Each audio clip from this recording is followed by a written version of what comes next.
यमराज ने जो एक आलंबन दिया था नचिकेत को कि तत्व क्या है, तो आलंबन दिया था ओम इति एतत्, ओम ही आलंबन है। तो यह आत्म तत्व किस प्रकार से हम ग्रहण कर सकते हैं, इस पर उनका चिंतन चल रहा था और हम आए थे 21वें मंत्र तक। यह जो अपना स्वरूप है इसको पहचानना है। हम लोगों को एक ही मालूम है, ज्ञान की उपलब्धि केवल इंद्रिय, मन और बुद्धि इन्हीं के माध्यम से होती है। और यह जो अपना स्वरूप है इसमें इंद्रिय, मन, बुद्धि इनका व्यापार नहीं है। देखो अब ये समस्या आ गई। हमको एक ही मालूम है कि ज्ञान इंद्रिय, मन, बुद्धि के माध्यम से ग्रहण होता है और तत्व वो है जहां इंद्रिय, मन, बुद्धि का व्यापार नहीं। तो फिर क्या करें? इसलिए इन्होंने कुछ उदाहरण दिए। आसीनो दूरम व्रजति शयानो याति सर्वतः कस्तम मदा मदम देवम मदन्यो ज्ञातुमर्हसि। आसीनः दूरम व्रजति, बैठ करके ये दूर जाता है।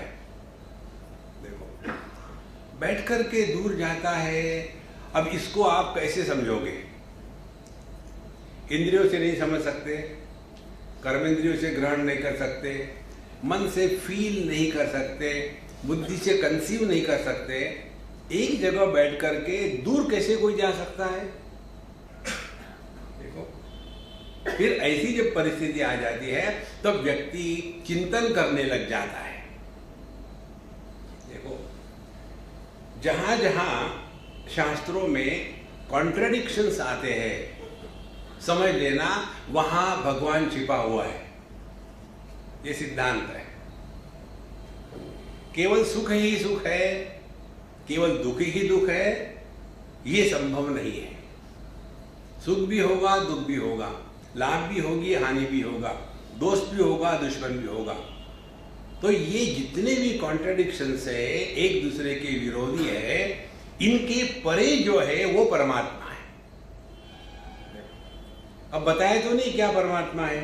केनोपनिषद का मंत्र है, जब वहां विद्यार्थी को बताया जाता है कि वहां तुम्हारे इंद्रिय, मन, बुद्धि व्यापार नहीं करते और हम ये बता भी नहीं सकते कि कैसे इसको बतावे।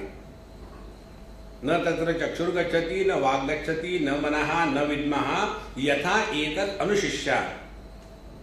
हम ये नहीं जानते कि कैसे बतावे शिष्य को, इसीलिए हम नहीं बताएंगे। तो शिष्य महाराज कहते हैं कि नहीं नहीं गुरु महाराज ऐसा मत करो, कुछ तो बताओ, नहीं तो हमको कैसे पता चलेगा। देखो फिर गुरु महाराज कहते हैं कि अच्छा मेरे गुरु ने हमको जो बताया था वो हम आपको बताएंगे। बोले ठीक है वही बताओ। तो गुरु ने क्या बताया था आपके? हमारे गुरु ने हमको बताया था अन्य देव तद विदितात् अथ अविदितात् अधिक। परमात्मा तत्व ज्ञात और अज्ञात इसके परे है, इससे अन्य है। क्या है ये नहीं बताया। देखो अभी रहने दो अम्मा। तो तत्व ज्ञात और अज्ञात इसके परे है। अब ढूंढो आप क्या है ज्ञात। जागृत और स्वप्न ये अनुभूतियां ज्ञात के क्षेत्र में आती है, वहां हर चीज जानी जाती है, ये है वो है, ये है वो है इत्यादि। और सुषुप्ति अवस्था जो है वहां अज्ञात का क्षेत्र है, मुझे कुछ भी मालूम नहीं, हम किमपि न जानामि।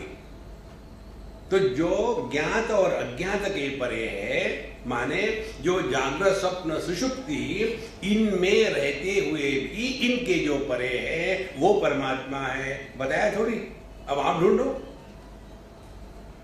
देखो इसी प्रकार से यहां आसीनो दूरम व्रजति, बैठ करके ये दूर चला जाता है।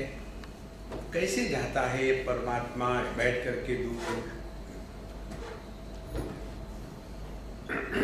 जैसे हम कार में बैठ लिए और घर से यहां तक पहुंच गए, तो हम कैसे पहुंचे? तो उपाधि का जो प्रभाव है वो हम पर लागू हो गया, हम थोड़ी चले। इसीलिए कई बार हमको लोग पूछते हैं, स्वामी जी आप इतना ट्रैवल करते हो, आपको जेट लैग नहीं लगता? तो हमने कहा भाई हमको जेट लैग नहीं लगता।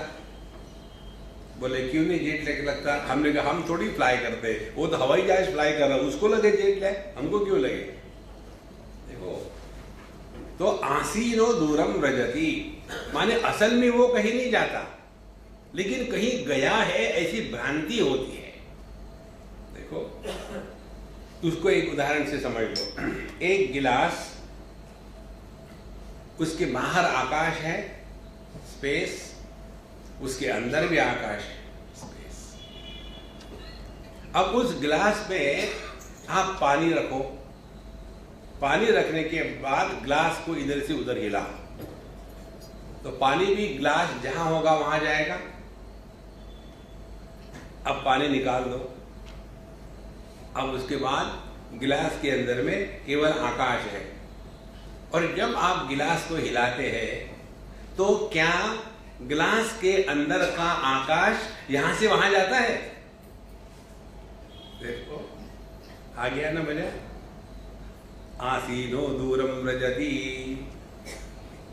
तो वह पैरों की उपाधि को धारण करके मानो कहीं दूर जाता है, वो हाथों की उपाधि को धारण करके मानो किसी को पकड़ता है। देखो, एक मंत्र आता है उपनिषदों में, अपाणिपादो मनसो जवीयो, यह हाथ पैर के बिना ही है, बिना हाथों के काम करता है, बिना पैरों के चलता है, बिना आंखों से देखता है, बिना कानों से सुनता है। तो दो बातें हो गई, एक जो तत्व है और दूसरा उसी तत्व की औपाधिक अभिव्यक्ति। आदमी तत्व है और उसी आदमी की पत्नी की उपाधि से जो अभिव्यक्ति है वो है पति। अब दो हो गए, आदमी तत्व और पति उसी आदमी की औपाधिक अभिव्यक्ति। तो जब कोई दुखी होता है तो उसमें यदि थोड़ा सा चिंतन करे तो पता चलेगा जो तत्व है, जो आदमी है, वो दुखी नहीं हो रहा है। इस आदमी की जो औपाधिक अभिव्यक्ति है पति, वो दुखी हो रहा है। देखो कितनी सूक्ष्म बात है। अब इस बात को हम आंखों से समझेंगे, आदमी में पति अलग कर सकते हैं क्या? इतना पार्ट पति है, बाकी का आदमी है। थिंक, आसीनो दूरम व्रजति शयानो याति सर्वतः, सो करके वो हर जगह पहुंच जाता है। देखो, तो पहला जो भाग है इस मंत्र का, आसीनो दूरम व्रजति, स्थूल देह की उपाधि को धारण करके मानो वो यहां से वहां भटक रहा है। और शयानो याति सर्वतः, ये सुषुप्ति में या सपने में एक ही जगह में पड़ा हुआ है, लेकिन मन से मानो ये चारों तरफ भटक रहा है। तो एक ही परमात्मा स्थूल देह और सूक्ष्म देह की उपाधि से मानो दूर जाता आता है या भटकता है।